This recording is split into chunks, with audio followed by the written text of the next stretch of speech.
नमस्कार दोस्तों, आप सभी का हमारे YouTube चैनल में स्वागत करती हूँ। उम्मीद है कि आपको ये कहानी पसंद आएगी। एक दिन अचानक रोशनपुर वालों ने कुछ भी देखा वह किसी 8वें आश्चर्य से कम नहीं था। लोगों ने आश्चर्य से उसे देखा और पहचाना। हाँ, वह शंकर ही था।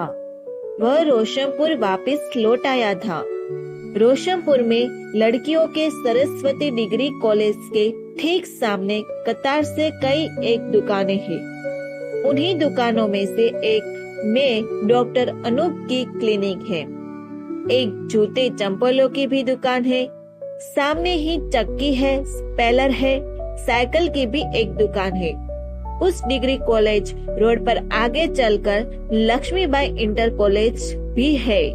जूते चप्पलों की दुकान के मालिक का नाम सुरेश शिंदे है। सुरेश शंकर के बचपन का दोस्त थे। 8वीं तक उसके साथ ही पढ़ा भी है। इससे अधिक पढ़ने में उनका मन नहीं लगा। 2-3 साल आवारा घूमता रहा। फिर उसके बाप ने उसे ये दुकान भी खुलवा दी। उसी रमेश सिंधी की दुकान पर एक दिन सुबह सुबह लोगों ने शंकर को बैठे देखा।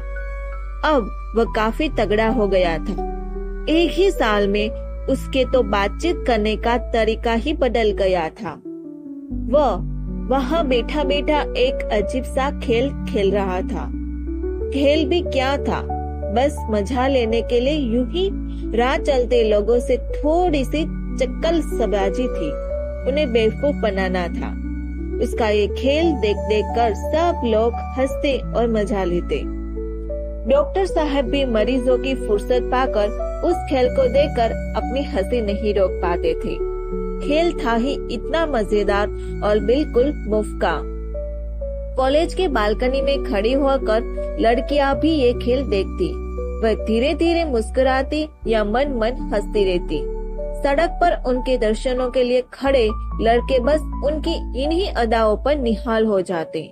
वह लड़कियों को देख देख कर खुश होते रहते, सीटियां बजाते, लड़कियों पर फिक्रे कसते और मजे लेते रहते। कॉलेज से आती आती अध्यापिकाएं भी ये खेल देखकर ठिठक कर खड़ी हो जाती थी। उन्हें होठों पर भी मुस्कुराहट भी एक रेखा खींच जाती और उसकी इस मुस्कुराहट को देखकर न जाने कितने लोग दिल थामकर बैठ जाते थे। तो खेल क्या था? कुछ भी तो नहीं, बस एक फटे मनी बैग का खेल था। एक फटे मनी बैग में शंकर ने कुछ कागज के टुकड़े रख दिए थे और बंद करके सड़क के बीचों बीच डाल दिया था। मनी बैग ऐसा लगता था कि नोटों से खूब भरा है। राह चलते किसी व्यक्ति का गिर गया हो।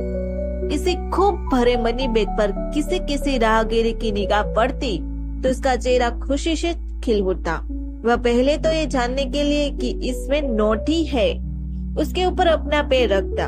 फिर निश्चित हो जाने पर उसे धीरे से ठोकर मारकर किनारे ले जाकर उठाता। कोई उसे खोलकर देखता और कोई कोई उसे बिना देखे ही अपनी जेब में रख लेता। बस तभी सब लड़के मिलकर ठा ठा कर हंस पड़ते थे। शंकर चिल्ला कर कहता, अरे भाई साहब, इतनी जल्दी भी क्या है, जरा रुपए तो गिन लीजिए। इन रुपयों की बीबी के लिए क्रीम, पाउडर, लिपस्टिक खरीद लेना और अपने लिए एक निरोध का पैकेट भी। समझे लल्लू राम जी? फिर सब लड़के ठहकर मार मार कर हंसने लगते थे। बेचारा राहगीर झेप जाता। उसका चेहरा शर्म से लाल पड़ जाता। वह समझ जाता है कि ये इन्हीं आवारा लोंडों की शरारत है। ये बात समझ में आते ही वह मनी बैग वहीं फेंककर जल्दी से वहां से भाग खड़ा होता। मारे शर्म के पीछे मुड़कर भी नहीं देखता था। अगर मनी बैग कोई लड़की या औरत उठाकर अपने ब्लाउज में घोंस लेती तब तो उन उद्यमी लड़कों को और भी मजा आ जाता था। सब के सब मिलकर चिल्लाने लगते थे, लो गया बैग लाकर में, अब इसकी चाबी ढूंढते रहना। बेचारी लड़की या औरत शर्म से लाल हो जाती थी। इसी तरह से ये खेल घंटों चलता रहता था जब तक कि सरस्वती डिग्री कॉलेज की छुट्टी नहीं हो जाती थी। कोई साइकिल से तो कोई तो स्कूटर से भी उतरकर बैग उठाने का मोह छोड़ नहीं पाता था। तो शंकर चिल्लाने लगता, अरे भाई तुम रहने दो लाला जी, तुम्हारे पास तो वैसे ही बहुत रुपया है, काहे सड़क से रुपया उठा रहे हो? सड़क पर पड़े रुपयों तो कम से कम हम गरीबों के लिए छोड़ दो। लाओ इधर 2 मनी बैग लाला जी। किसी से कहता, अरे कैसे लालची हो यार, सड़क चलते पैसे उठाते हो, तुम्हें शर्म नहीं आती है सेठ? घर में तिजोरियां भरी पड़ी है, पर साले रहे भिखारी के भिखारी ही। ये सब देख देख कर कॉलेज की बालकनी में खड़ी खड़ी लड़कियां हंसती तो लड़के फिकर कसते हो। ओह हंसी तो फंसी, मुस्कुराई तो जेब में आई। उन लफंगों ने ये मेरी वाली और वह तुम्हारी वाली करके लड़कियां भी छांट रखी थी। ये गलत बात थी कि वह लड़कियां उन पर थूकना भी पसंद नहीं करती थी। उस दिन शंकर ने जो ये खेल शुरू किया, फिर वह रुका नहीं, लगातार चलता ही रहा। कॉलेज का समय होते ही वहाँ लफंगों की भीड़ जमा हो जाती। वे अपनी लीलाओं के दर्शन करके कृतज्ञ हो जाते थे। फिर महीने बीत गए, खेल लगातार चलता रहा। एक दिन कुछ यूं हुआ, एक आदमी साइकिल पर जा रहा था। अचानक उसकी निगाह मनी बैग पर पड़ी। उसे लगा कि किसी का नोटों से भरा मनी बैग गिर गया है, लेकिन बेचारा दुविधा में पड़ा था कि उसे उठाए कैसे कि किसी को मालूम भी न पड़े और उसका काम भी हो जाए। उसने एक निगाह जूते की दुकान पर बैठे उन आवारा लड़कों पर डाली कि वे लोग उस तरफ देख तो नहीं रहे, क्योंकि कहीं ऐसा न हो कि बैग उठाते ही वो लोग उस पर अपना दावा ठोक दे। वह अकेला उनका क्या बिगाड़ लेगा। उसे लगा कि वे सब लोग उसकी तरफ ही देख रहे। वह बेचारा संकुचाता हुआ आगे की तरफ बढ़ गया।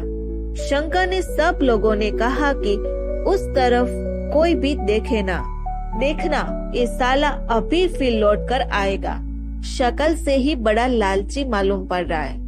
सब लोग तिरछी नजर से उधर देखते हुए गपशप करने लगे। शंकर का कहना ठीक निकला।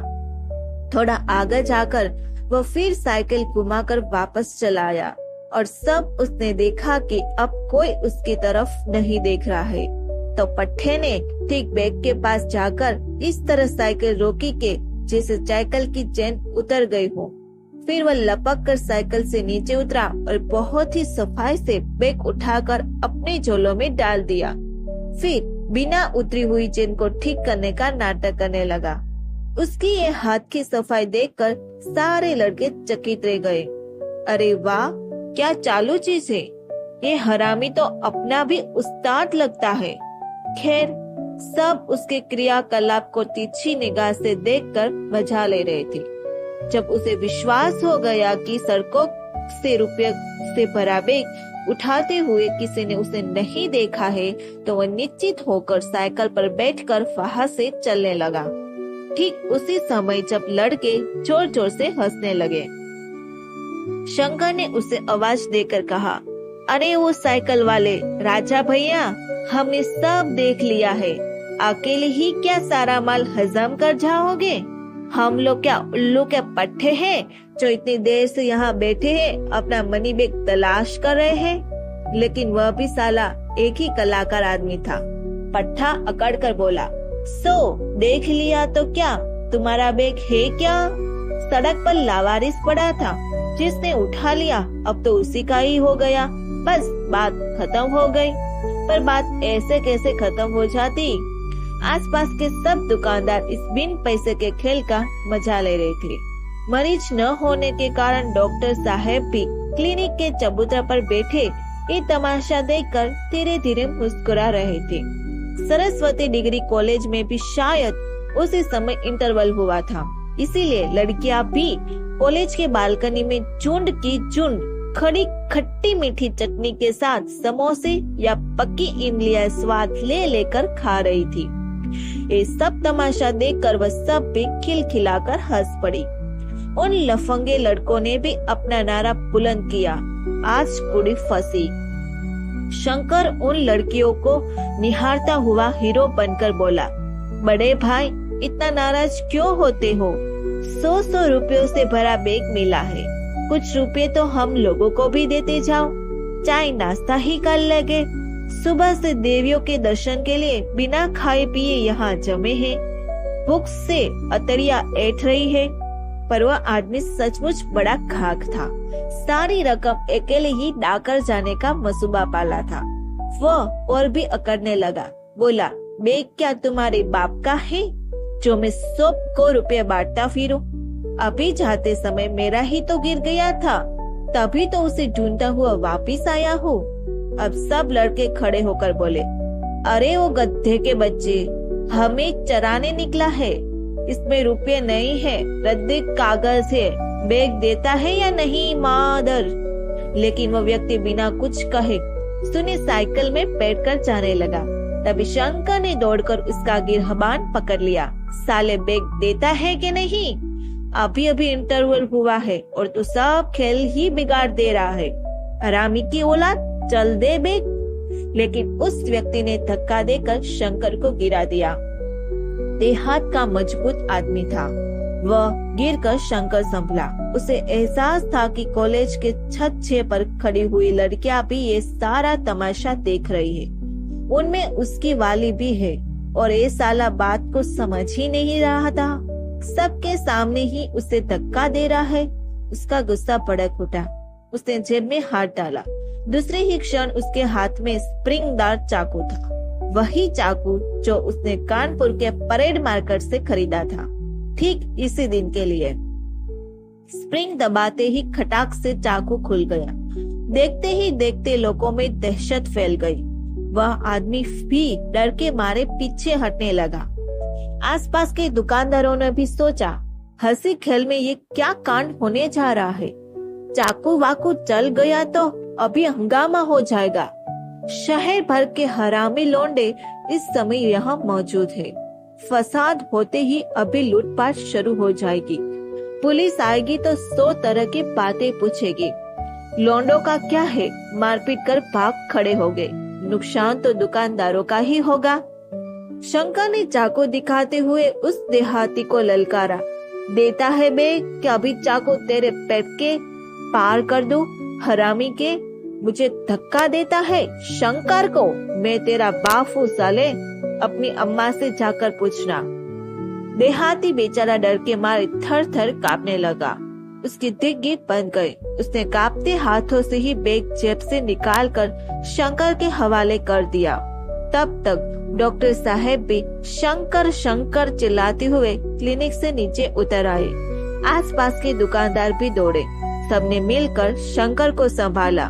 देहाती से कहा, जा भाई जा जा, जल्दी फूट ले यहाँ से। बेकार क्यों पीटने के लिए खड़ा है? जान प्यारी नहीं है? बेचारे देहाती के तो पहले ही होश हवास उड़े हुए थे।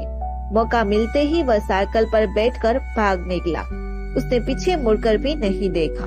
शंकर डिग्री कॉलेज की लड़कियों की तरफ तिरछी नजर से देखकर जोर जोर से चिल्ला रहा था, तुम लोगों ने छुड़ा लिया साले को, नहीं तो आज मेरे हाथ उसका खून। दुकानदार छुन्ने हुआ बोला। वह तो चाकू देखकर ही डर कर कांपने लगा था। तब उस बेचारे को क्या मारते शंकर भैया? डॉक्टर साहब भी बोले, अरे अब छोड़ो भी शंकर, खेल खेल में अभी न जाने क्या कांड हो जाता। गुस्सा थूक दो बेटा, खेल तो खेल ही है, खून खराबा करना क्या अच्छी बात है?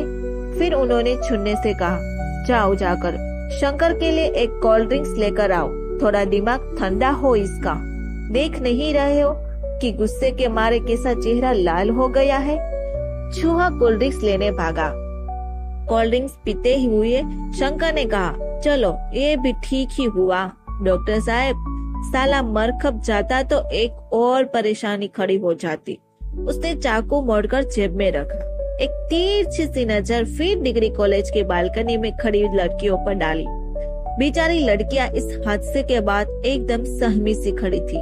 शंकर का आज एक नया ही रूप देखा था उन्होंने। अभी तक तो वो उसे बस छोटा मोटा लफंगा ही समझती थी, पर यह तो पूरा गुंडा है। लड़कियों को दहशत में देखकर शंकर करवट से मुस्कुराया, फिर जाकर सुरेश की दुकान पर बैठ गया। जेब से 4 मीनार की एक सिगरेट निकाली और बड़ी अदा से धुएं के छल्ले उड़ाने लगा, वही राजकुमार के स्टाइल में जैसे कि वह कॉलेज के दिनों में उड़ाता था। कोल्ड ड्रिंक्स उसने आधी पीकर अपने एक चेले को पकड़ा दी थी। चेला भी निहाल हो गया। फोगट की कोल्ड ड्रिंक्स किसको अच्छी नहीं लगती, और फिर ये तो शंकर दादा का प्रसाद था। तो इसके बाद भी ये खेल रोज इसी तरह से चलता रहा। रोज मीना नागा के लोगों को तमाशा देखने को मिलता। उन आवारा लोंडों को एक साथ 2 सुख मिलते, तमाशा देखने का सुख और सरस्वती डिग्री कॉलेज की सुंदर सुंदर लड़कियों को देखने का सुख। रानी लक्ष्मीबाई गर्ल्स इंटर कॉलेज की लड़कियां भी छुट्टी होने के बाद इसी रोड से निकलती थी। उस समय तो इस रोड की रौनक बहुत बढ़ जाती थी। 100 कस्बे भर के सारे लोफर लफंगे लड़के सुबह 10 से शाम 4 बजे तक वही मजमा लगाए रहते थे। राह चलती लड़कियों से छेड़खानी करते, मनी बैग वाला तमाशा देखते। उनका समय बहुत अच्छी तरह से कट जाता था। शंकर के हाथ में जब से उन लोगों ने स्प्रिंगदार चाकू देख लिया था, उसे उन लोगों ने अपना बॉस मान लिया था। रोशनपुर में भी जो भी नए नए लोफर बन रहे थे, वे सब उसको दादा कहने लगे थे। कभी शंकर उन्हें सड़क पर जाता हुआ मिल जाता तो वो लोग लपक कर पूरी श्रद्धा से उसके पैर छूते। दादा प्रणाम, आज कॉलेज की तरफ नहीं आ रहे हैं? शंकर हंसकर कहता, चल तू चल भाई, मैं भी आता हूँ। अभी तो मैं जरा कसरत वसरत करूँगा, इतनी जल्दी पहुँचकर भी वहाँ क्या होगा? मजा तो इंटरवल से आता है। लड़के भी सोचते, हाँ शंकर दादा, यदि रोज कसरत न करें तो कैसे उनका बदन इतना चुड़ोल रहेगा? वे क्या किसी से डरते हैं? उनकी जेब में हमेशा स्प्रिंगदार चाकू रहता है। किसी साले की क्या मजाल कि उनसे ऊंची आवाज में बात भी करे। डर के मारे लोग उनके सामने कांपते हैं। कॉलेज के जमाने के बदमाश है, सुना है चाकू रखकर नकल करते थे। इसी बात को लेकर कॉलेज से उनको रेस्ट्रिक्ट किया गया था। 1 साल कानपुर जैसे महानगर में रहकर गुंडागर्दी की है, उनका कोई क्या खाकर मुकाबला करेगा? शंकर की सारी बुराइयां इन नए लफंगों के लिए जैसे उपाधियां बन गई थी।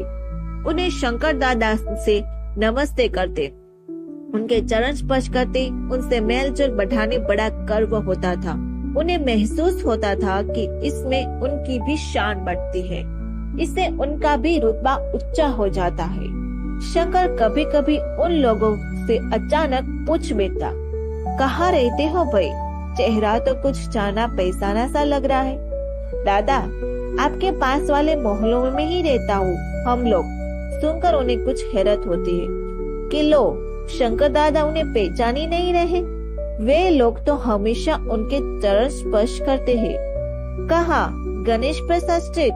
शंकर अपने दिमाग पर बेवजह ही जोर डालता हुआ पूछता। हालांकि ऐसा नहीं था कि वह उन्हें पहचानता न हो, ऐसा तो वह बस उन लोगों पर रौब डालने के लिए करता था। नहीं नहीं, सुहाग नगर में दादा। कस्बे का दादा कहता है, अरे वाह, तुम लोग मेरे पड़ोसी हो, तो मिले क्यों नहीं अब तक? कोई परेशान तो नहीं करता तुम लोगों को? दोनों को बड़ा आश्चर्य हुआ, थोड़ी निराशा भी हुई। ऐसी बात नहीं है दादा, हम लोग तो रोज ही सुरेश सिंधी की दुकान पर आपको प्रणाम करते हैं। फिर भाई, तुम लोगों ने अभी तक अपना परिचय क्यों नहीं दिया था? प्रणाम कर लेने से क्या कोई जान पहचान हो जाती है? प्रणाम तो मुझ दिन भर के सैकड़ों लोग करते हैं। इस रेशमपुर में ऐसा कौन है जो मेरी इज्जत नहीं करता? मैं क्या सभी का हिसाब किताब रखता हूँ? पढ़ते हो तुम लोग? हाँ दादा, हाई स्कूल में है। ठीक है, हम प्रकाश नारायण से कह देंगे, वह तुम्हें प्रैक्टिकल में अच्छे नंबर दिलवा देंगे। और कोई भी तुम्हें परेशान करे तो मेरा नाम बता देना, कहना कि शंकर दादा के आदमी है। शंकर ने उन पर रौब काटते हुए कहा, जी दादा। दोनों लड़के शंकर का आश्वासन पाकर निहाल हो गए। उन्हें रोशनपुर शहर में आवारागर्दी करने का लाइसेंस मिल गया था। दोनों ने चलते समय भी झुक कर बड़ी श्रद्धा से शंकर के पैर छुए। अरे जाओ जाओ, मस्त रहो, कोई लड़की बड़की पटाई? शंकर ने दोनों के कंधे थपथपाते हुए मजाक किया। सुनकर दोनों शर्मा गए। दोनों ने जाते जाते पूछा, दादा आएगा नहीं आज उस तरफ? शंकर को अचानक कुछ याद आया। आज तो बसंत पंचमी है, आज तो लड़कियों के कॉलेज की भी छुट्टी होगी। फिर भी उसने कंफर्म किया, क्यों भाई, तुम लोग आज स्कूल नहीं गए? क्या दिन भर यूं ही आवारागर्दी करते रहते हो? थोड़ा पढ़ लिख भी लिया करो। नहीं दादा, आज तो बसंत पंचमी की छुट्टी है। सभी कॉलेज की ना, डिग्री कॉलेज की भी? हाँ दादा। तो भाई आज मेरी भी छुट्टी। जब दर्शक ही नहीं हो गए तो फिर खेल का मजा ही क्या, समझे? वैसे भी मुझे आज बहुत जरूरी काम है। लड़के भी मजे लेकर शरारत से मुस्कुराए। हाँ दादा समझ गए। चलो समझ ही तो गए। शंकर ने आंख मारते हुए कहा। हाँ दादा, हमारे लायक कोई काम हो तो बताएगा। नहीं नहीं, अभी ऐसा कुछ नहीं होगा तो जरूर बताएंगे। वैसे तुम लोग शाम को क्या करते रहते हो? कुछ खास नहीं दादा। तो फिर आज शाम को तुम लोग अपने मोहल्लों के 8-10 लड़के को लेकर जरा मेरी तरफ आ जाना। क्यों दादा, कोई खास बात है? नहीं नहीं, तुम लोगों के मतलब का ही काम है। तुम लोगों का ही उद्धार करने का सोचा है मैंने। तो आओगे नहीं?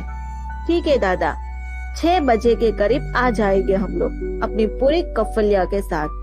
दोनों लड़के चल गए। जब छुट्टी थी तो आज लड़कियों के कॉलेज की तरफ जाना बेकार था। शंकर ने सोचा कि जब सुंदरियों के दर्शन ही नहीं हो गए तो रमेश चिंती की दुकान पर बैठकर भी क्या करेगा? खेल देखने के लिए दर्शक भी तो होने चाहिए। शंकर ने आज भवानी कुचा जाने का निश्चय किया। भवानी कुचा में आज उसको बहुत जरूरी काम था। भवानी कुचा में ही तो इस कस्बे की अनिंद्य सुंदरी नूतन रहती थी। वह भी इन दिनों सरस्वती गर्ल्स डिग्री कॉलेज में पढ़ रही थी। आज तो उसके दर्शन करने के लिए उसे उसके घर ही जाना पड़ेगा। जिस दिन शंकर रोशनपुर में वापस लौट कर आया था, वह सबसे पहले प्रभु दयाल सर से ही मिलने गया था। ये देखने के लिए ही कि उन्हें उसका पत्र मिला भी था कि नहीं, और अगर उन्हें पत्र मिला था तो उन्होंने इन 2 सालों में क्या किया। पर वहाँ जाकर तो वह ठगा सा रह गया। देखता क्या है कि प्रभु दयाल की बैठक कॉलेज के छात्रों से ढसाढस भरी है। लड़के वहाँ अपनी कॉपी किताबें लिए बैठे थे।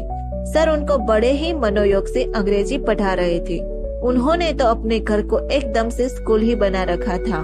दूसरे कमरों में उनकी बहू प्रभा छात्रों को फिजिक्स पढ़ा रही थी। दोनों ही पढ़ाने में इतने तमन्य थे कि उसका आना कोई भी नहीं जान पाया था। ये सब देखकर हठात उसका मन वितृष्ण से भर उठा। प्रभु दयाल सर तो कभी ऐसे नहीं थे। जिस व्यक्ति ने कॉलेज से रिटायर होने के बाद भी कॉलेज जाना बंद नहीं किया और वह जाकर मुफ्ती बच्चों को पढ़ाते रहे, वह क्या कभी इस तरह भी ट्यूशन बाजी करेंगे? उसे यकीन ही नहीं आ रहा था।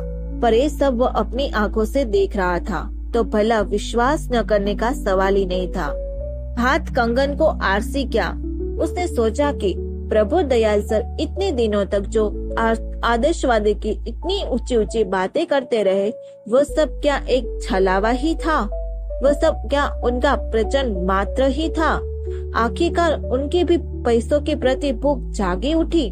रिटायर होने के बाद इतने दिनों बाद शायद उन्हें पैसों की अहमियत समझ में आई थी। अन्य मनुष्य शंकर बैठक के दरवाजे पर खड़ा था।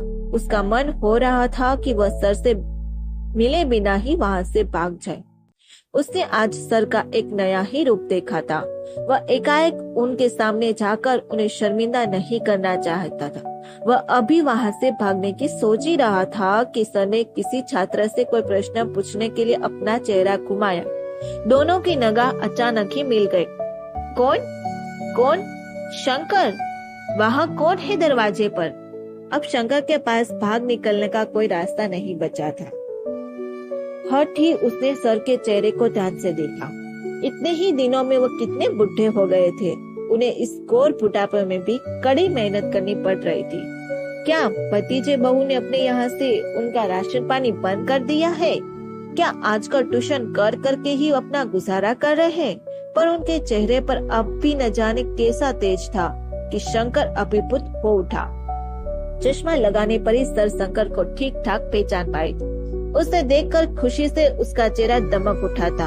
वह बड़े ही उत्साह से उसकी तरफ बाह फैलाए बैठे और आकर उसे गले से लगा लिया। बोले, अरे शंकर, आओ आओ भाई, महीनों तक तुम कहाँ लापता रहे। आज तुमको अपनी आंखों के सामने पाकर मुझे कितना संतोष हो रहा है, ये मैं बता नहीं सकता। आज मैं एक अपराध बोध से मुक्त हो गया हूँ। आओ आओ मेरे पास बैठो आकर। कुछ अनमना सा शंकर ने उनके पास जाकर बैठ गया। वह कुछ कहना नहीं चाहता था, पर फिर भी उसके मुख से न जाने कैसे निकल ही गया। लेकिन सर, मुझे आपको देखकर कतई खुशी नहीं हो रही है। आप इस तरह से ट्यूशन बाजी करेंगे, मैं तो कभी अब सपने में भी नहीं सोच सकता था। आप तो हम सब छात्रों के आदर्श थे। उनकी बातें सुनकर प्रभु दयाल सर हंसने लगे। एक तरह से उसकी बात सुनकर उन्हें अच्छा ही लगा। अगर वह यहाँ आकर ये कहता कि आप ट्यूशन पढ़ाकर सही कर रहे हैं सर, तब शायद उन्हें बहुत बुरा लगता, हो निराशा भी होती। पर कुछ देर तक उसे निहारने के बाद वो बोले, तुम्हारा पत्र पाकर ही तो मुझे ये सब करना पड़ा शंकर। मुझे लगा कि शायद सारा जीवन संघर्ष करके भी अभी तक मैं कुछ भी हासिल नहीं कर पाया हूँ। मुझे अभी और तपस्या करनी होगी। मैंने अपनी सारी जवानी देश को स्वतंत्र कराने में होम कर दी थी, पर इसका कभी भी मैंने कोई अफसोस नहीं किया। मेरे लिए तो अपने देश पर मर मिटना बहुत ही गर्व की बात है। अपने देश पर जब विपत्ति के काले बादल छाए थे, तब हम लोगों को चिंता केवल इसी बात की थी कि कैसे अपना देश जल्द से जल्द आजाद हो। देश के अपने ही लोग जब देश की बागडोर संभाल ले, तो अपना ये देश दिन दुनी रात चौगनी तरक्की करेगा। बस यही सपने लेकर हम जैसे कुछ दीवाने लोग आजादी की जंग में कूद पड़े थे। फिर जब देश स्वतंत्र हुआ तो लगा कि अब जंग खत्म हो गई है, पर मेरा ये सब सोचना सरासर गलत ही निकला। देश स्वतंत्र होने के बाद लोगों ने मुझसे पूछा था, प्रभु दयाल अब क्या करोगे? अब तो राजनीति में भाग लेकर देश की बागडोर संभालोगे, उस कुर्सी पर बैठकर खूब धन दौलत कमाओगे ना। तुमने देश की जो इस तरह रात दिन सेवा की है ना, उसके बदले तुम्हें भी तो कुछ इनाम मिलेगा। तुम्हारे लिए यही स्वर्णिम मौका है कि खूब सोच समझकर कोई अच्छा सा पद हथेली लो। मंत्री बन गए तो कहना ही क्या, तुम्हारे आगे का जीवन सुधर जाएगा। शंकर अनमना सा होकर उनकी बातें सुन रहा था। न जाने क्यों आज उसे उनकी कोई भी बात अच्छी नहीं लग रही थी। सचमुच बेटा, मेरे सभी दोस्तों ने मुझे यही राय दी, नाते रिश्तेदारों ने भी मुझे यही सलाह दी। उस समय माहौल ही कुछ ऐसा ही था। सब लोग अपने अपने फायदे के लिए सोच रहे थे। उन सब की बातें सुनकर मेरा मन वितुष्णा से भर उठता था। क्या हमने भारत माता को स्वतंत्र कराने के लिए इसीलिए संघर्ष किया था कि उसके बदले एमपी या एमएलए बनने या मंत्री बनकर किसी मलाईदार सीट पर कुंडली मारकर बैठ जाए? शंकर ने अनिच्छा से ही पूछा, फिर आपने क्या कहा सर? उनकी बातों आपने मान क्यों नहीं ली? प्रभु दयाल शायद शंकर की मनस्थिति अच्छी तरह समझ रहे थे। वह बोले, मैंने सबसे यही कहा, नहीं भाई, मुझे कुछ नहीं चाहिए। देश के लिए त्याग का भी कभी कोई मूल्य लिया जाता है। माँ की सेवा तो निस्वार्थ भाव से की जाती है। फिर मैंने इस कॉलेज में अध्यापक की नौकरी कर ली। मेहनत से बच्चों को पढ़ाने लगा। मुझे इसी काम में बहुत संतोष मिलता था। मैं चाहता था कि पढ़ा लिखा कर बच्चों की संस्कारित कर सकूं, उन्हें इस महान देश का महान नागरिक बना सकूं, उन्हें बता सकूं कि ये गुलामी कितनी बुरी चीज होती है। इस देश को स्वतंत्र कराने के लिए हमारे नेताओं ने कितनी बड़ी कुर्बानियां दी है। बच्चों, इस देश को अब कभी भी गुलाम मत होने देना। अंग्रेजों ने बांटा और राज करो की नीति अपनाकर हमारे ऊपर सैकड़ों वर्ष तक राज किया। अब तुम लोग किसी के बहकावे में मत आना। उस समय अगर मैं चाहता तो बहुत आसानी से मंत्री बन गया होता। मेरे पास भी नौकर चाकर होते, लेकिन मैं तो बच्चों को पढ़ाने में ही अपार सुख महसूस करता था। उस समय मेरे परिचितों को मुझसे बड़ी निराशा हुई थी। उस समय मेरे रिश्तेदारों, दोस्तों और सभी ने मुझे बहुत धिक्कारा था।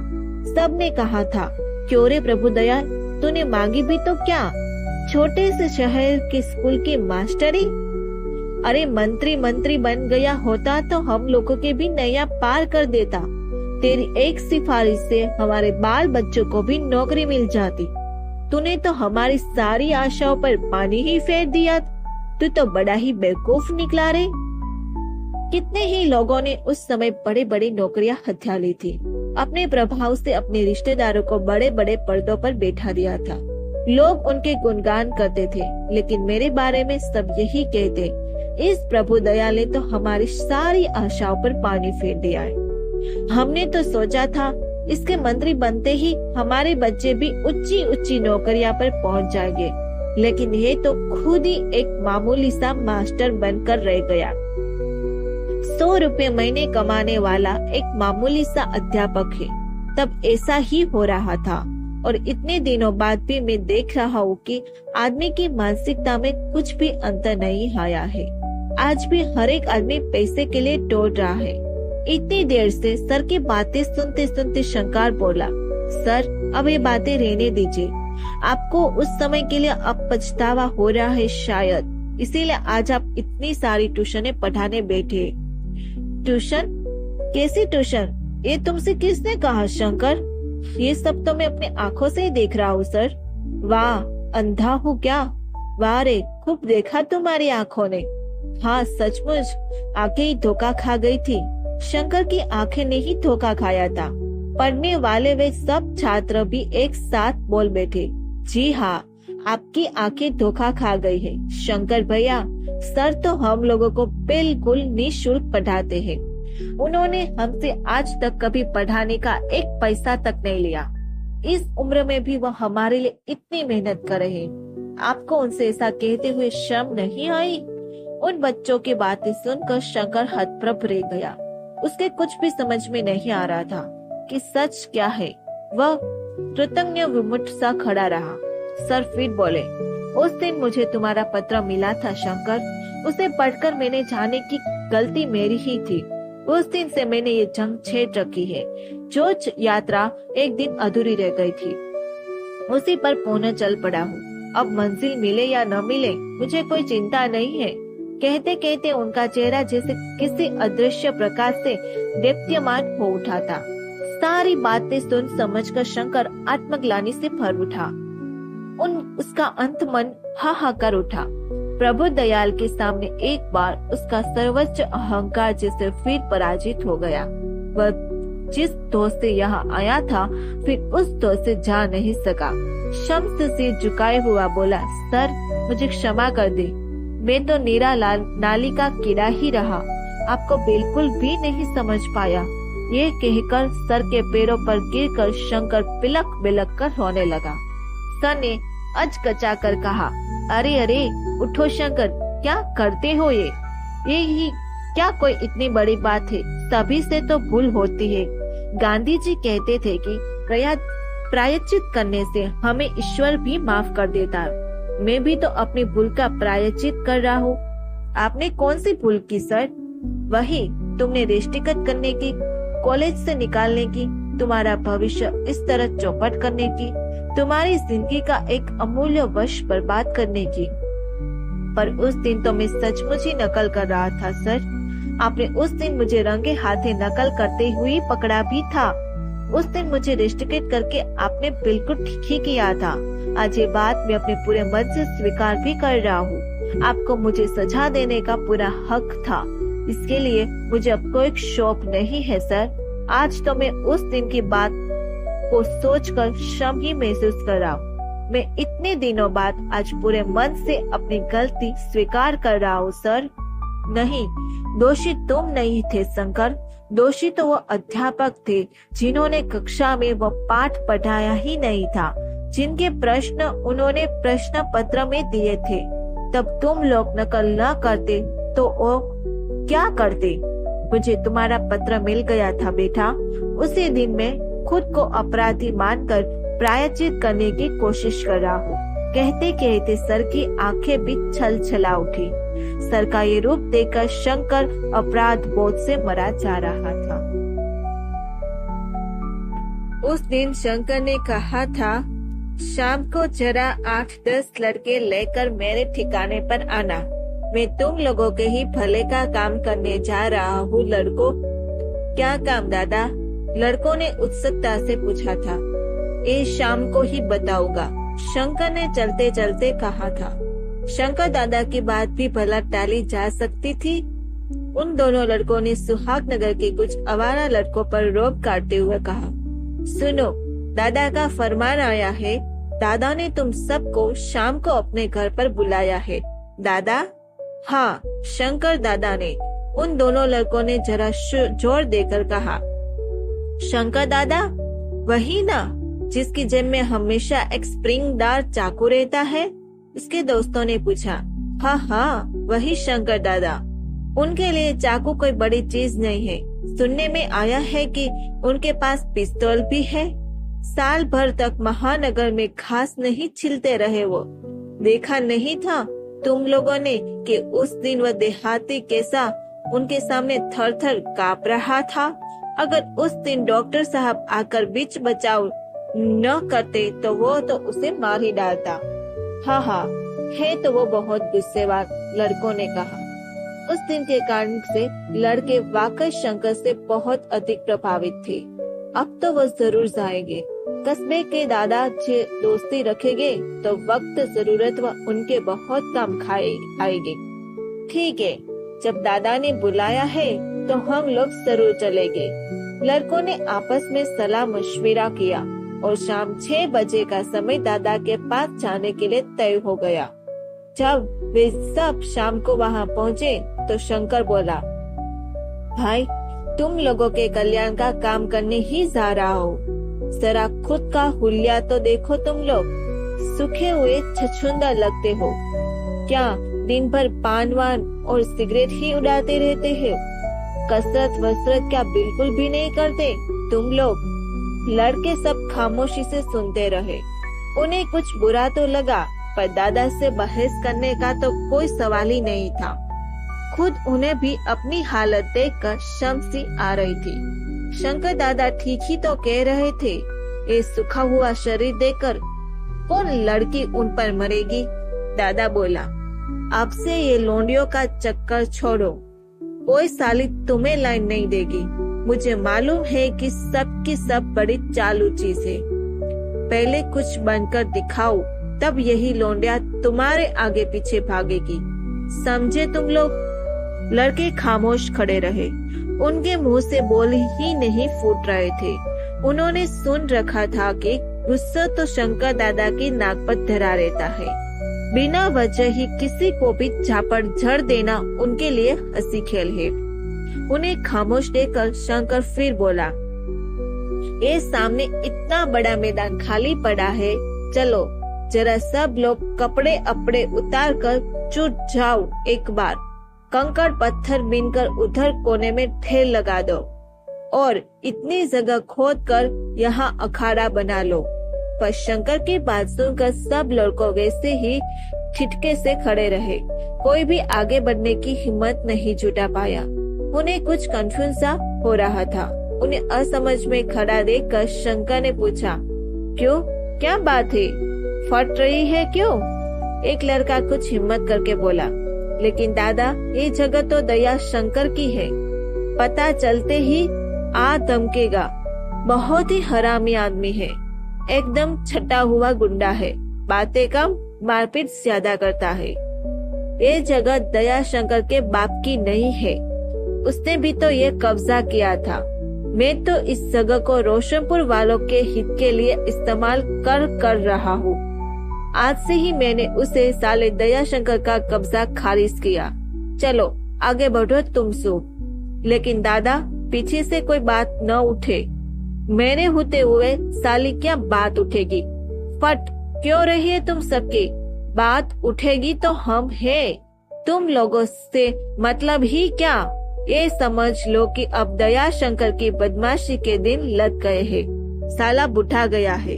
जिंदगी भर क्या दादागिरी करता ही रहेगा? अगर उसने कभी मुझसे पंगा लेने की सोची भी तो साले के हाथ पैर तोड़वा देंगे। तुम लोग ये फावड़े और तसले लो और काम पर लग जाओ। बात आई तो उसमें मैं खुद निपट लूंगा। तुम लोगों को डरने की जरूरत नहीं है। दादा का हुक्म था, दादा खुद निपटेंगे। उन्हें तो बस अखाड़ा चाहिए। उनके उस पुराने खेल के मैदान में मकान बनने शुरू हो गए थे। उसे प्लास्टिक करके बेचा जा रहा था। जो अभी मकान नहीं बनवा रहे थे, उन्होंने भी अपने प्लॉट के चारों ओर बाउंड्री खड़ी करवा दी थी। कुछ लोगों ने तो प्लांट के चारों ओर केवल कटीले तार ही लगवा दिए थे। अब खेल कूद के लिए एक नया मैदान तो चाहिए ही था।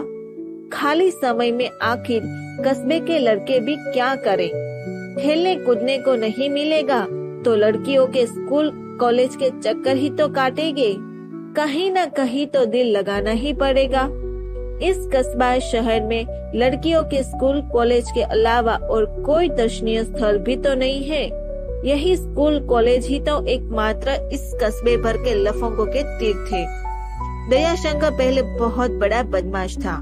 ये जगह उसकी खुद की नहीं थी। महेंद्र लाला की जमीन पर कब्जा करके उसने उस जगह को चारों तरफ से दीवार उठवा कर घेर रखा था। एक गेट लगवा कर उसमें ताला लगवा दिया था। बेचारा लाला रो पीट कर रह गया, पर दयाशंकर का कुछ नहीं बिगाड़ पाया। फिर दयाशंकर ने शहर जाकर अपना बिजनेस जमाया और वहीं रहने लग गए। बीच बीच में रोशनपुर आता और कुछ दिन रहकर फिर शहर लौट जाता। उसने सोचा रखा था जब जमीन के अच्छे दाम मिलेंगे तो बेच लेगा। जमीन के दाम दिन पर दिन बढ़ ही रहे थे। उसी जगह पर अब शंकर की निगाह थी। उस जगह पर उसने पहले अखाड़ा बनाने का निश्चय किया था, जिसे कोई ऐतराज न कर सके। उसकी नजर में यह एक पुण्य का काम था। एक रात उसने मौका देखकर दरवाजे पर लगा बड़ा सा ताला तोड़ दिया था। लड़कों ने भी अखाड़े का नाम से बहुत ही उत्साह से काम किया। जगह इतनी थी कि अखाड़े के साथ साथ एक बैडमिंटन और बालीवान कोर्ट भी बन गया। फिर भी बहुत सी जगह खाली बच गई। शंकर ने धीरे धीरे वहाँ बाकायदा एक क्लब खोल लिया। उसने उसी क्लब को अपनी आमदनी का जरिया बनाया। अगर आपको केवल अखेड़ेबाजी करनी है तो 10 रुपया महीना। अगर शाम को बैडमिंटन भी खेलना है तो 25 रुपया महीना क्लब की फीस भरनी होगी। इस क्लब के खुल जाने से कस्बे के लोगों में बड़ा उत्साह भर गया था। बड़े शहरों की नकल पर खोला गया था यह क्लब। सबने पैसे दिए और अपने पैसों का भरपूर फायदा भी उठाया। यहीं पर कस्बे के लड़के ने सबसे पहला स्प्रिंगदार चाकू देखा, फायर करने वाला कट्टा देखा। कट्टा यानी देशी पिस्तौल। लड़कों ने उत्सुकता से पूछा, दादा कैसे चलता है यह, बताओ ना। अरे कोई तमाशा है, किसी को लगा गया तो जान चली जाएगी। बच्चों का खेल थोड़े ही है, शंकर ने दादा वाली गंभीरता से कहा। लेकिन वह सब लड़के ही तो थे, जिद करने लगे। रोब जमाने के लिए शंकर दादा ने भी एक फायर कर ही दिया। गोली एक आवारा कुत्ते का निशाना बनाकर चलाई थी। बेचारा लंगड़ाता हुआ पूरी तरह से चिल्लाने लगा। सारे लड़के हतप्रत हो गए, मुंह बाए उस कुत्ते को देख रहे थे। अगर कभी दयाशंकर ने यहाँ आकर मुझसे टकराने की हिम्मत की तो उस साले का हाल भी इस कुत्ते जैसा होगा। गोली अंदर होगी और साले की आतड़ियां बाहर होगी। बड़े रौब से उसने अखाड़े के लड़कों से कहा। लड़के बेचारे सहम कर एक दूसरे का मुंह देखने लगे। कहीं वो लोग इन शक्कर दादा के चक्कर में बेकार में ही आकर तो नहीं फंस गए। किसी दिन उनसे कोई गलती वलती हो गई तो दादा ने गुस्से में आकर तमाचा मार दिया तो वो लोग उनका क्या उखाड़ लेंगे। पर इस विचार को उन्होंने जल्दी ही खारिज भी कर दिया। सच तो यही था कि इस घटना के बाद उन आवारा लड़कों की शंकर के प्रति और भी श्रद्धा उमड़ पड़ी। वाह, शंकर दादा पिस्तौल भी रखते हैं, कितने बड़े बदमाश है वो। अब उमा शंकर साला उनका क्या उखाड़ लेगा, बहुत बड़ा मर्द बनता है तो अब आकर शंकर दादा से टक्कर ले, सारी सेके हवा में उड़ जाएगी। बेचारे लाला सीधे आदमी है तो उनकी जमीन पर कब्जा करके शेर बनता है। रोशनपुर में भर में हर तरफ बस शंकर का ही शोर था। जहाँ देखो बस शंकर दादा की यही गूंज थी। उसके चाहने वालों की संख्या दिन प्रतिदिन बढ़ती ही जा रही थी। अब रोज ही सोडा वाटर की फैक्ट्री का नकली सोडा वाटर दादा की सेवा में पेश किया जाता था। अगर अब इस छोटे से शहर में किसी को अपना धंधा चलाना है तो शहर के दादा को सलाम तो करना ही पड़ेगा। उसे चटोरी भी चढ़ानी ही पड़ेगी। उसे चटोरी चढ़ाए बिना कोई भी इस शहर में कानूनी या गैर कानूनी धंधा नहीं कर सकता था। शंकर की बढ़ती लोकप्रियता के आसपास से दूसरे बदमाश भी सतर्क हो उठे थे। उन्हें अपने अस्तित्व खतरे में दिखाई देने लगा। देखे तो यह कौन सा नया दादा पैदा हुआ है भाई, कहाँ से ये नादान पंछी उड़कर आया है। लड़कों को उन्हें देखा परखा। हाँ, लड़के में दम खम है भाई, दबंग है, किसी से डरता नहीं है। वाह, इसने तो लफंगों की अच्छी खासी फौज भी बना रखी है। 6 फीट का मजबूत आदमी है, बड़ा ही जोशीला लड़का है। इससे पंगा लेना बहुत महंगा पड़ जाएगा। दया शंकर जैसे नामी बदनामी की जगह पर कब्जा करने के लिए कलेजा चाहिए। अभी तक तो रोशनपुर में उसी का दबदबा था। विवश होकर कस्बे के दूसरे दादाओं ने उसकी तरफ दोस्ती के हाथ बढ़ा दिए। अब उन लोगों की उम्र हो चुकी थी। बस अब तो उनकी झूठ मूठ की बदमाशी का सिक्का चलता था। जिस दिन उनके इस खौफ की नकाब उतर गई, सारी बदमाशी उसी क्षण निकल जाएगी। बदमाशी किसी की बपोती थोड़ी है। जिसमें दमखम होगा, रोशनपुर में उसी की बदमाशी चलेगी। और शंकर को तो कस्बे भर के लफंगे लौंडे अपना खुदा माना हुए हैं। उसका अब कोई क्या बिगाड़ लेगा। उस कस्नोबा शहर के बड़े दादाओं में अब शंकर का नाम भी कायदे दर्ज हो गया था। इलाके बट गए थे। अपने अपने इलाकों में राज करो। बेकार में आपस में टकराने की क्या जरूरत है। बदमाशी भी बहुत ईमानदारी का पेशा है। बेईमानी की तो कुत्तों की मौत मारे जाओगे। शंकर का अपना अलग अड्डा था, जहाँ का वह शहंशाह था। रोशनपुर के स्थायी नेताओं की भी उस पर नजर थी। कस्बे के चेयरमैन शंभू सिंह ने तो उसने कह भी दिया कि इस बार का चुनाव तुझको ही लड़वाया जाएगा शंकर बेटा। बस इसी तरह से समाज सेवा में लगे रहो। बहुत अच्छा काम कर रहा है। मेरी नजर है तुझ पर। हाई कमान तक मेरे काम का लेखा जोखा पहुंच गया है। बस चर्चा आपका आशीर्वाद बना रहे। शंकर ने भी चेयरमैन साहब के लपक कर पैर छूते हुए कहा और मन ही मन सैकड़ों गालियां भी दी। साला, हरामी, महाचोर। शंभू सिंह के विरोधी नेता बच किशोर ने तो खुले आम ही ऐलान कर दिया, अरे बेटा शंकर, तू तो अपने लाला प्रेम बिहारी का लड़का है। मेरे सामने नंगा घुमा करता था। तुझे तो मैंने खूब गोदी में खिलाया है बेटा। इस बार तुम्हें पार्टी की तरफ से चेयरमैन का चुनाव लड़वाएंगे। इस हरामी शंभू सिंह के चक्कर में मत पड़ना। एक नंबर का मतलबी आदमी है। तुम्हारा राजनीतिक करियर बनने से पहले ही खत्म कर देना चाहता है हरामजादा। देखो ना, इसे रोशनपुर की किसी दशा कर रखी है। इससे अच्छे तो कस्बे है। ये चाला चेयरमैन लायक है।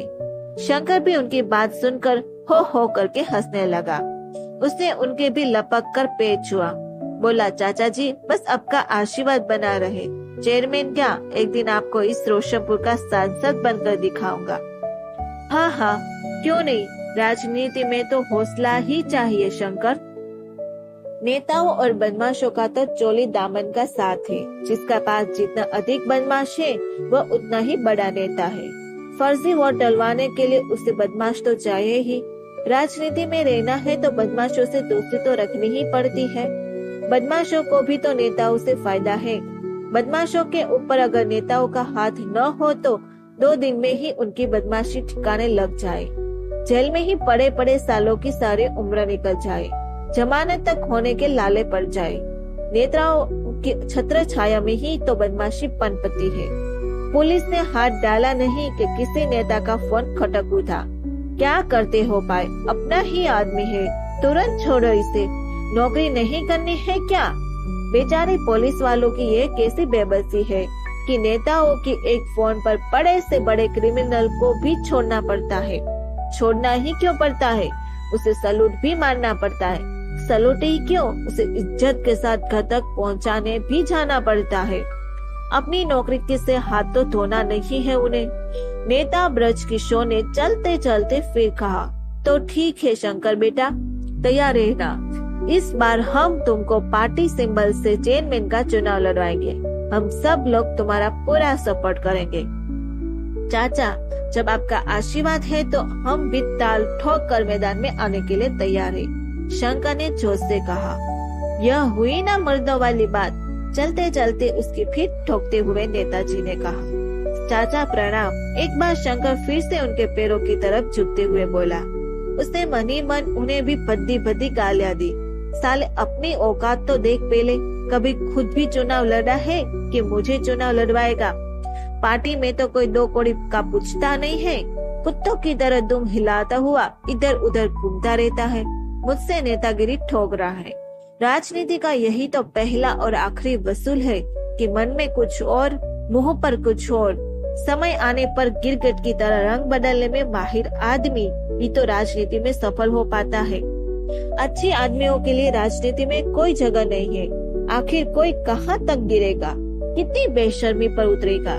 राजनीति में सब सच्चा है और सब भतीजे और सबके सब साले बेईमान, जिनका न तो कोई धर्म है और न ही कोई ईमान। इसीलिए शंकर सबको मन ही मन बहुत गाली देता।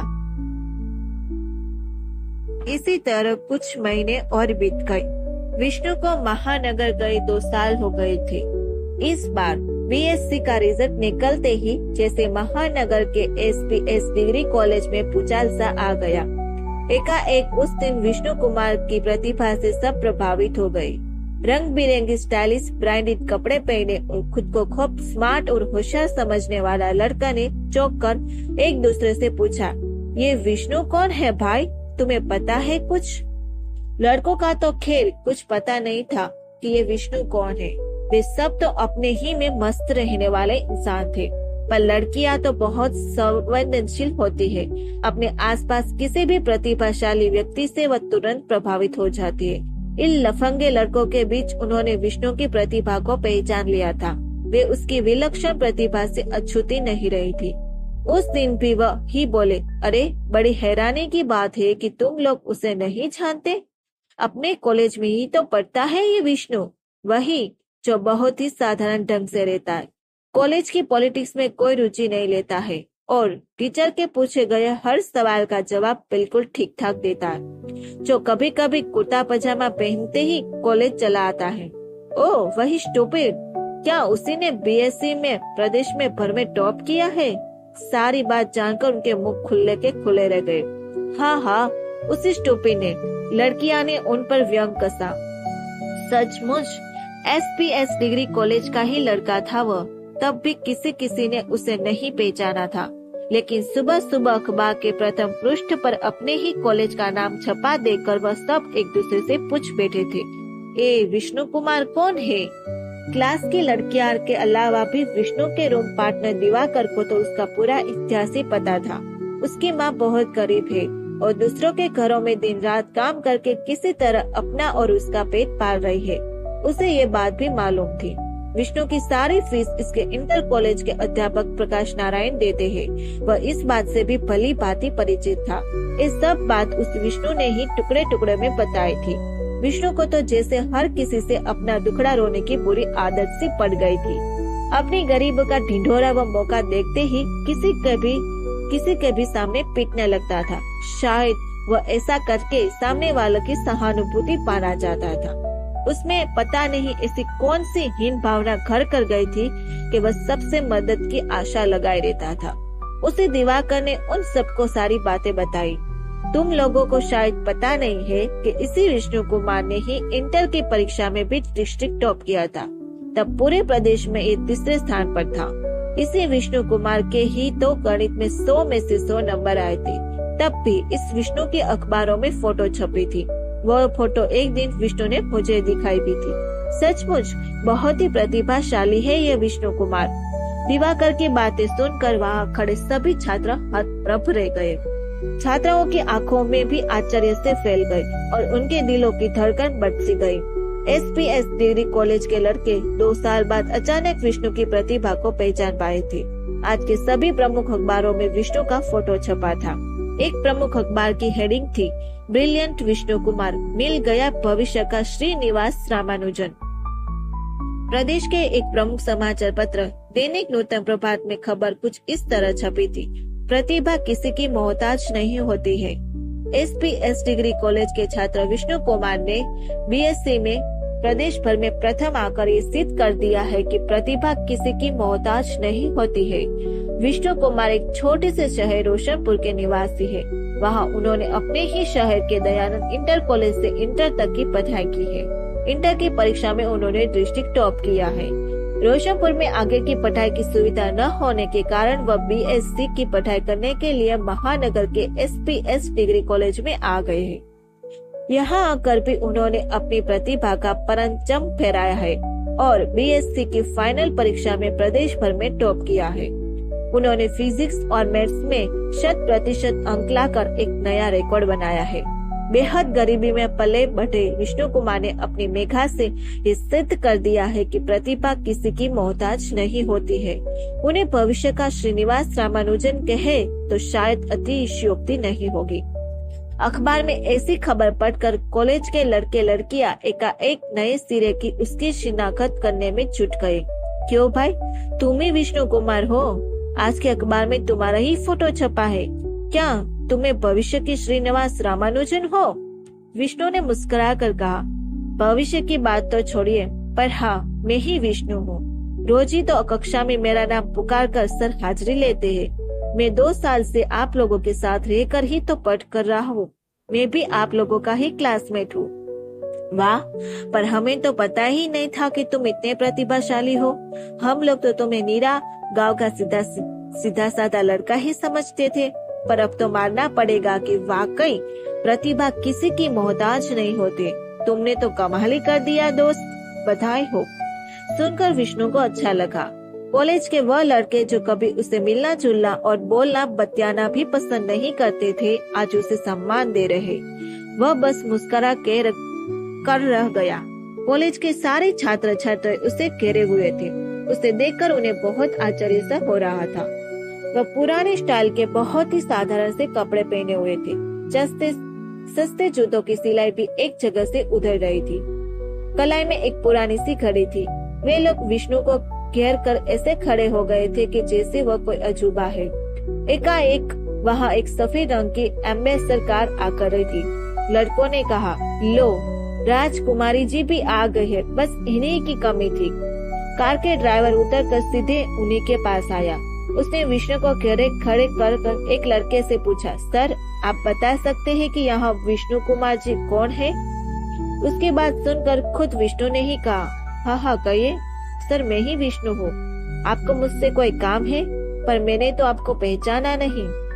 वह सज्जन उस सफेद एम्बेसडर कार में बड़ी शान से बैठी हुई एक लड़की तरफ इशारा करते हुए बोले, आपको राजकुमारी जी बुला रहे हैं।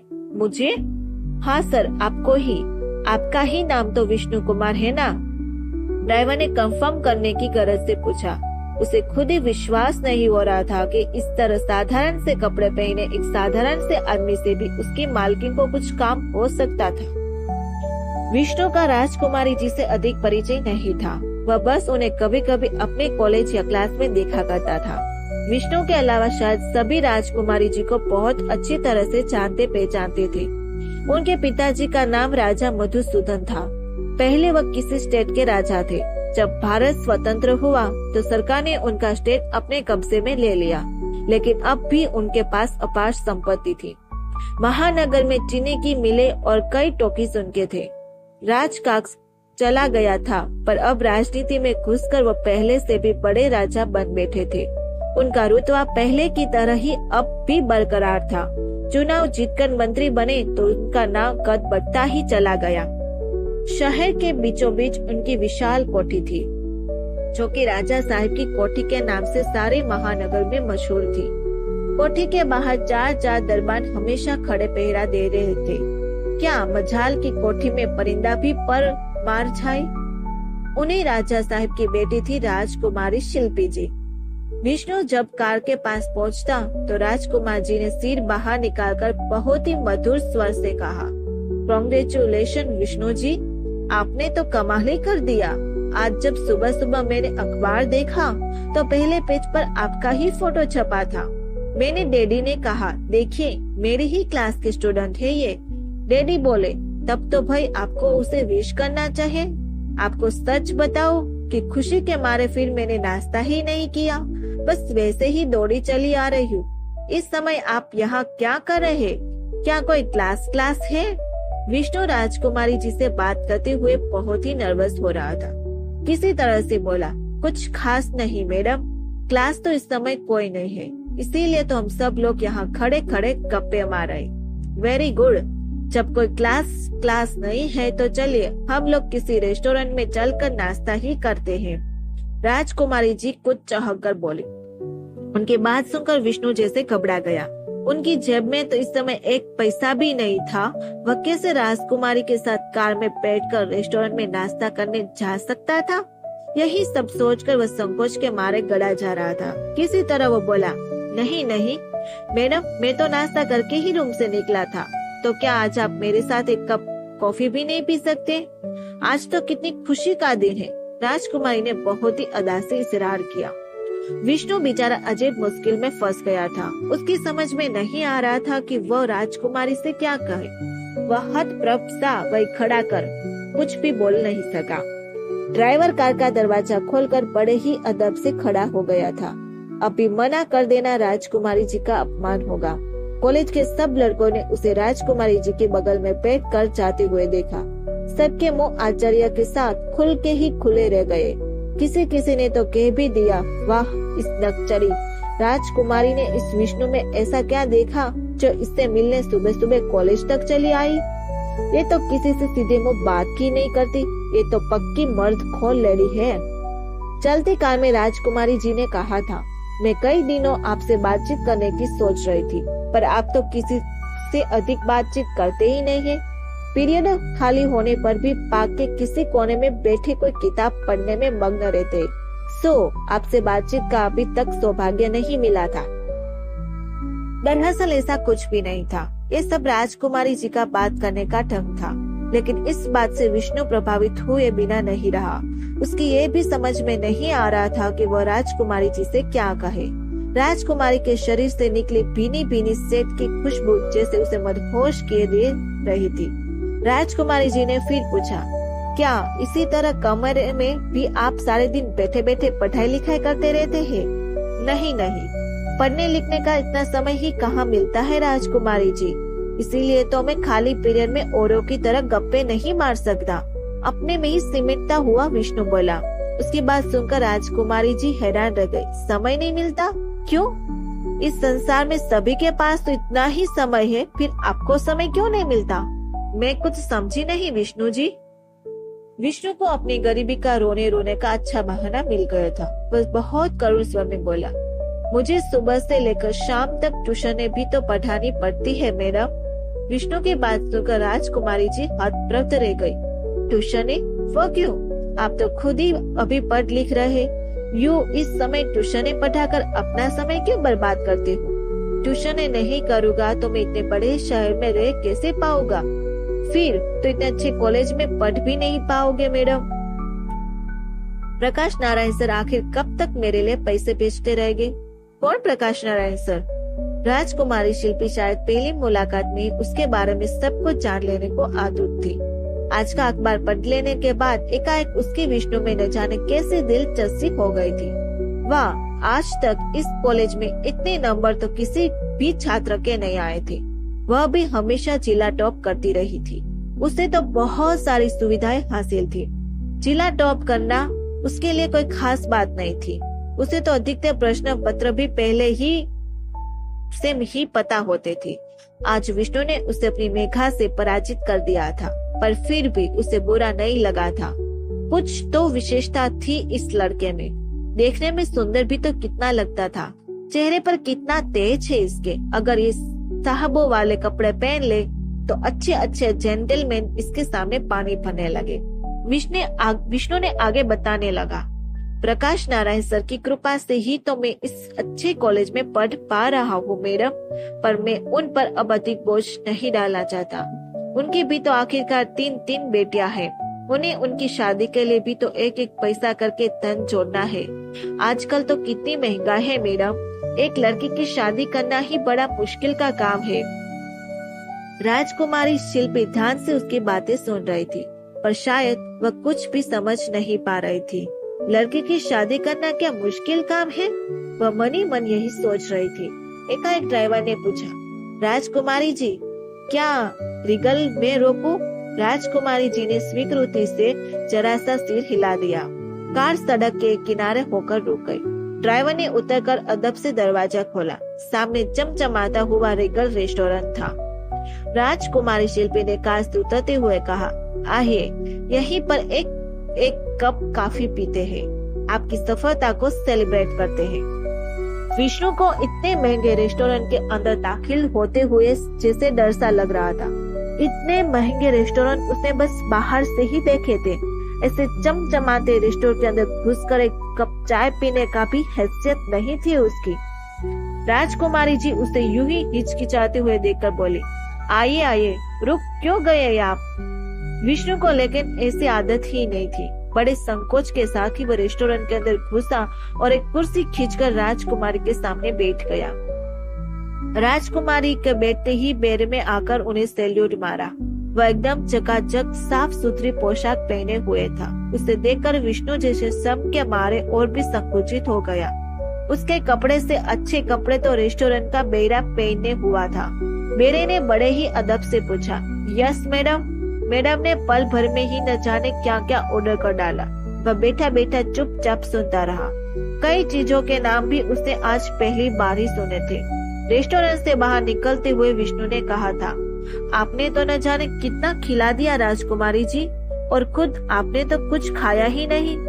सुनकर राजकुमारी जी बस जरा सा मुस्कुरा दी, फिर बोली, प्लीज विष्णु जी, मेरा नाम शिल्पी है, मेरा नाम से ही पुकारो ना। यही विष्णु और राजकुमारी शिल्पी की पहली मुलाकात थी।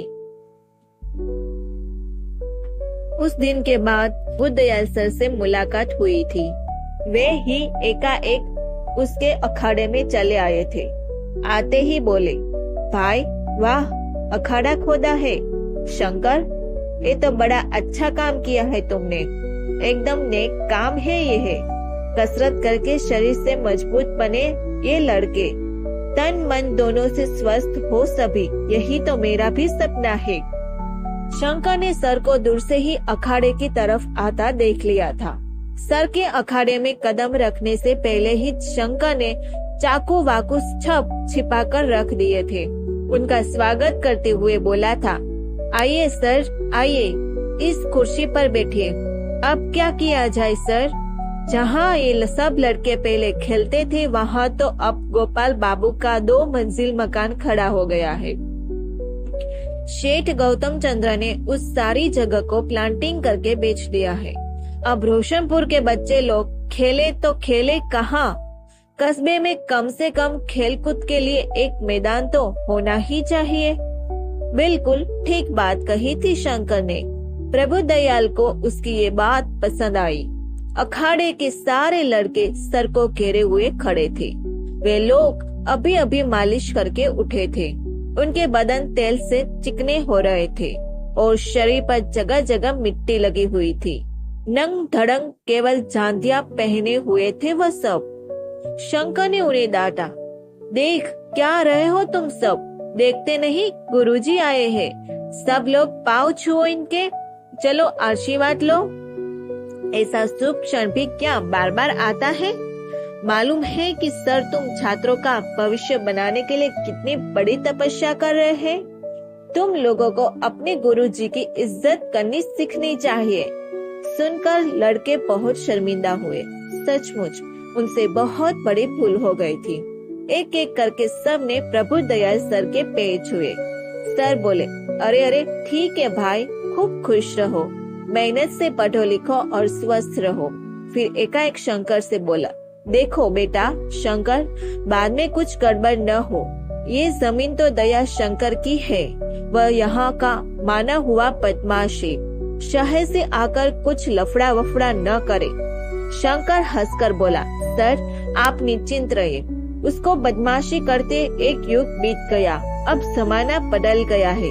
आप तो जानते ही है कि ये जमीन दया शंकर की है ही नहीं, अपने महेंद्र चाचा जी की है। वह बेचारे भले बाल बच्चेदार आदमी है, उसे कहाँ लड़ने जाते। सो पट्टा उन पर अपनी धौंस जमा कर ये दया शंकर इस जमीन का मालिक बन बैठा। न लिखा पढ़ी न कुछ जुबानी बातचीत, बस बिना बात की दादागिरी। महेंद्र चाचा ने मुझसे खुद कहा है कि बेटा, मेरी जमीन अगर किसी सामाजिक काम में आ सके तो मुझे कोई एतराज नहीं है। इस दया शंकर के कब्जे में रहने से तो अच्छा ही है कि यह किसी भले काम में आ सके। इससे मेरे पुरखों की आत्मा को भी शांति मिलेगी। अब आप यही समझ लीजिए कि आज दया शंकर जैसे गुंडों के पास बंधक पड़ी वही जमीन मैंने आजाद कराई है। मैं भी तो आपकी तरह ही अन्याय के खिलाफ लड़ रहा हूँ सर। फिर मैं इस जमीन का सारा पैसा धीरे धीरे करके महेंद्र चाचा को जरूर दूंगा। मैं उनके साथ अन्याय नहीं करूँगा सर, बस अब आपका आशीर्वाद बना रहे। सुनकर प्रभु दयाल जी बोले, महेंद्र लाला बहुत भले आदमी है, उन्होंने इज्जत दे दी है, तब तो ठीक है। जमीन तो आखिरकार उन्हीं की है। मेरा आशीर्वाद है सदैव तुम्हारे साथ है शंकर। सर की बात सुनकर शंकर को तसल्ली हुई। प्रभु दयाल सर फिर बोले, तुम्हें मालूम है कि मैं कल से क्या करने जा रहा हूँ? शंकर को तो कुछ भी मालूम नहीं था। हैरान होकर उससे पूछा, क्या सर? मुझे तो किसी ने कुछ बताया नहीं है। कोई खास बात है क्या? बताइए ना कि आप क्या करने जा रहे हैं। कल से मैं आमरण अनशन शुरू करने जा रहा हूँ। एकाएक प्रभु दयाल सर से मुंह से ऐसी बात सुनकर शंकर हैरान रह गया। आमरण अनशन? वो क्यों? आप मुझे बताइए कि क्या मामला है। ये इतनी बड़ी शिवसेना क्यों तैयार कर रहा हूँ? ये किस दिन काम आएगी? बदन पर तेल लगे लड़कों की तरफ इशारा करते हुए शंकर बोला, नहीं, ये सब कुछ नहीं। मैं तो असहयोग आंदोलन में गांधी जी के साथ रहा था। आज तक उन्हीं के सिद्धांतों पर चलता रहा हूँ। आगे भी उन्हीं की दिखाए मार्ग पर चलता रहूंगा। अपनी बात मनवाने के लिए अनशन ही सबसे कारगर अहिंसक हथियार है। लेकिन ये सब कुछ आखिर किस लिए सर? ट्यूशनबाजी का विरोध करते हुए मुझे इतने दिन हो गए हैं, पर अभी भी कुछ अध्यापक ट्यूशनबाजी से बाज नहीं आ रहे। वे अभी भी लड़कों को डरा धमा कर उनका शोषण कर रहे। तो कौन पढ़ा रहा है ट्यूशन? आप मुझे बताएं सर। मेरा पत्र पाकर ही तो आप ये सब कुछ कर रहे हैं। मैं भी तो इस धर्म युद्ध में आपके साथ हूँ।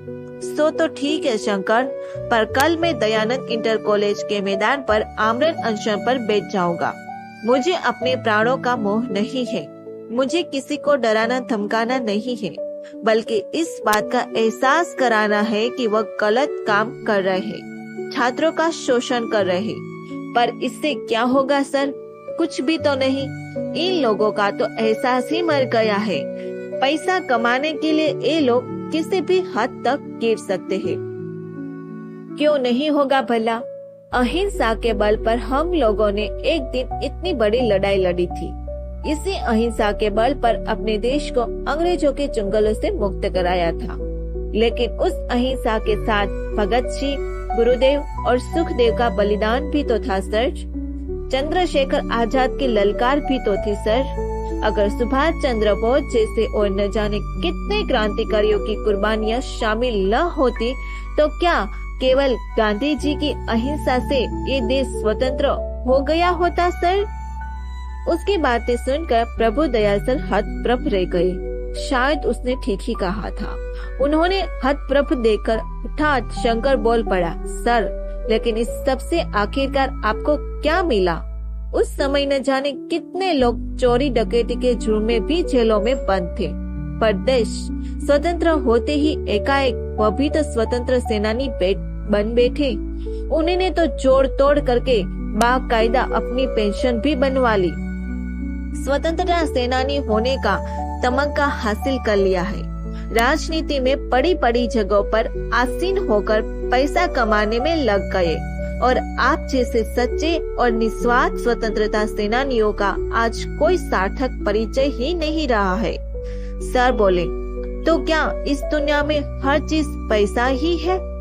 पैसा की बात भी छोड़िए सर, तब भी क्या आपको मानसिक शांति मिल सकी? जैसा भारत आप बनाना चाहते थे, क्या वैसा भारत आप बना सके? क्या आज अपने ही लोग हमें धोखा नहीं दे रहे हैं? आज के जमाने में भ्रष्टाचार, अन्याय, छल कपट, झूठ फरेबी को देखकर क्या आपके सपने चूर चूर नहीं हो गए होंगे? क्या देश स्वतंत्र होने के बाद भी आप किसी दिन चैन की नींद सो पाए हैं? सर क्या बोलते, बस अवाक होकर उसे निहारते रहे। 2 साल में ही इस लड़के ने क्या क्या सीख लिया है। शंकर फिर बोला, बताइए सर, क्या देश स्वतंत्र होने के बाद आपके अपने ही देशवासियों ने आपको धोखा नहीं दिया? फिर आप उनकी भलाई के लिए अपनी जान देने के लिए क्यों तुले हैं? अब तो आप कुछ दिन चैन से आराम कीजिए। अब आगे की लड़ाई मुझे अपने ढंग से लड़ने दीजिए। बात सही न होती तो क्या इतना सब कुछ सुनते प्रभुदयाल सर? क्या वे नहीं जानते थे कि देश की बागडोर कैसे भ्रष्ट लोगों के हाथों में आ गई है? सर को समझ में नहीं आ रहा था कि वे क्या कहे। ठीक यही सब बातें एक दिन उनके भतीजे आशुतोष ने भी तो कही थी। भतीजा आशुतोष, जिसे वह पुत्रवत मानते थे, उसी ने एक दिन उनसे कहा था, बाबूजी अब कहाँ कहाँ दिखते फिरेंगे, किस किस की चिंता करेंगे? आज किस डिपार्टमेंट में करप्शन नहीं है? आज ऐसा कोई भी आदमी नहीं है जो करप्ट न हो। फिर इतनी आदमियों को आप कैसे सुधारोगे? तब भी उन्होंने यही कहा था। सब यही सोच ले आशुतोष, तो चल चुका ये समाज, चल चुका ये देश। आखिरकार अच्छे की आशा में ही तो हम लोग जीते हैं। क्या हम रात को ये सोचकर सोते हैं कि कल का दिन भी बुरा बीते? मैं अपने इस सारे जीवन में अगर किसी एक को भी सुधार पाया तो अपना जीवन धन्य समझूंगा। आशुतोष, मैं अभी हार नहीं हूँ, समझे? आशुतोष बोला, छोड़िए बाबूजी, अब अच्छे भविष्य की आशा। अब तो सब कुछ राम भरोसे चल रहा है। इस युग में कोई किसी का नहीं सुनता है। दूध वाला रोज रोज दूध में पानी मिलाता है, तो क्या आप उसकी शिकायत अफसरों से करते फिरेंगे या फिर दूध ही पीना छोड़ देंगे? लोग सिगरेट बीड़ी नहीं पीते क्या? तंबाकू नहीं खाते क्या? ये क्या बुरा काम नहीं है? फिर भी सरकार पैसों के लालच में इसको बंद नहीं कर पाती है। ये क्या सामाजिक बुराई नहीं है? आप किस किस को देखेंगे और समझाएंगे? उस दिन भी मनुष्य की सोच पर उन्हें बड़ा आश्चर्य हुआ था। आशुतोष ऐसा सोचता है, उसकी ऐसी विकृत मानसिकता है, जानकर उन्हें बहुत बड़ी हैरानी हुई थी। वह उन्हें एक हारा हुआ आदमी लगा था, जिसने सामाजिक बुराइयों से समझौता कर लिया हो या उनके सामने आत्मसम्पन्न कर दिया हो। आशुतोष उन्हें खामोश देखकर फिर बोला, दूध वाले को अगर आप पानी मिलाने से मना करेंगे तो वो आपको दूध देना ही बंद कर देगा, वो आपका बहिष्कार कर देगा। इस देश में सुधार की कोई भी उम्मीद नहीं है बाबूजी। उम्मीद की हर किरण धुंधली पड़ गई है। आपको मालूम है कि हर दूध वाले का फूड इंस्पेक्टर से पैसा बनता होता है। अगर वो दूध में पानी न भी मिलाए तब भी उसे पैसा देना पड़ेगा, नहीं तो फूड इंस्पेक्टर उसके दूध में कोई न कोई कमी बताकर उसे सजा दिलवा देगा। ईमानदार आदमी का तो अब इस दुनिया में रहना ही मुश्किल है बाबूजी। खाने में नमक बराबर ही सही, पर इस दुनिया में बेईमानी तो हर एक ईमानदार आदमी को भी करनी पड़ती है, नहीं तो उसका इस समाज में गुजर बसर ही नहीं है। प्रभुदयाल सर ने पूछा, वाकई क्या सब लोग ही ऐसे हैं आशुतोष? उजाले की कोई क्षीण सी उम्मीद भी नहीं है, सब तरफ घोर अंधकार ही छिपाया है। और क्या बाबूजी, आज तो सारी दुनिया, सारा व्यापार, सारा काम धंधा सेटिंग से ही चलता है। ईमानदारी से नहीं। आशुतोष की बातें सुनकर प्रभु दयासर घोर आश्चर्य में पड़ गए। बोले, नहीं, आप भी ईमानदार लोग हैं आशुतोष। क्या आज भी बहुत से लोग ऐसे नहीं हैं जो दूसरों के हित के लिए सोचते हैं? क्या मदर टेरेसा ने बीमार की सेवा के लिए अपनी सारी जिंदगी समर्पित नहीं कर दी?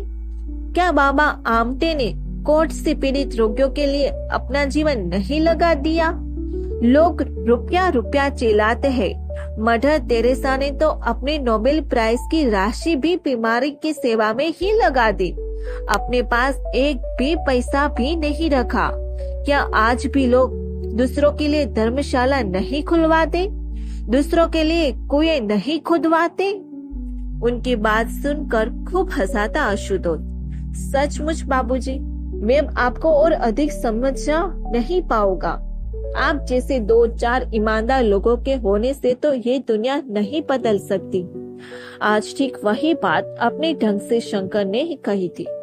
शंकर ने जरा सोचकर कहा, ठीक है सर, अगर आप अपने ही ढंग से लड़ाई लड़ना चाहते हैं तो अभी केवल एक दिन के उपवास पर ही बैठिए। आमरण अनशन की बात तो एकदम से ठीक नहीं है।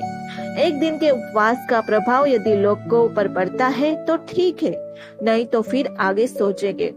ये बात सर को भी जम गई। हाँ ठीक है। एकदम से इतना बड़ा हंगामा करने की भी क्या जरूरत है? व्यवस्था परिवर्तन होने में भी समय लगता है। भारतवर्ष को भी अंग्रेजों की दास्ता से स्वतंत्र करवाने में 3 पीढ़ियां खप गई थी। प्रभु दयासर बोले, हाँ ठीक है, तो फिर यही तय रहा। शंकर को एक दिन तय करके भूख हड़ताल पर बैठेंगे। ये एक दिन का सांकेतिक उपवास होगा। इस अहिंसक विरोध में बहुत ताकत है शंकर। निवड़ अंधकार के बाद ही तो प्रकाश की किरणें प्रस्फुटित होती है। कुहासा सूरज को हमेशा नहीं ढक सकता है। इतना निराश भी मत हो, आखिर एक दिन सब अच्छा ही होगा। यही आशा लेकर तो हम लोग जिंदगी गुजार देते हैं। ये भाग यही खत्म होता है। आगे की स्टोरी सुनने के लिए हमारा अगला वीडियो का इंतजार करें। ऐसी कहानी सुनने के लिए इस चैनल को सब्सक्राइब, लाइक, कमेंट और अपने दोस्तों को शेयर जरूर करना। सुनने के लिए धन्यवाद।